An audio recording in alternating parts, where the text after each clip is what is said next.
বন্ধুরা, good afternoon. কেমন আছো সবাই? আশা করছি সবাই খুব ভালো আছো।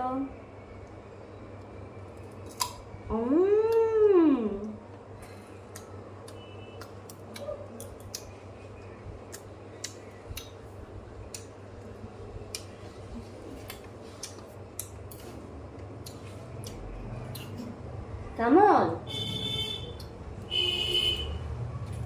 বন্ধুরা, আমাদের গাছে দেখো কতগুলি ফল ধরেছে। আম দেখো, ওয়াও, প্রচুর পেয়ারা হয়েছে গাছে।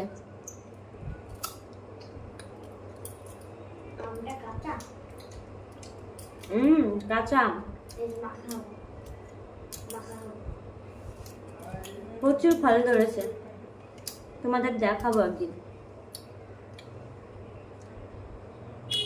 মানে ছোট গাছ, প্রচুর পরিমাণে পেয়ারা হয়েছে, একদম ডাসা পেয়ারা। বৃষ্টি হয়েছে, এখন ফলগুলো বেশ বড় বড় হয়েছে।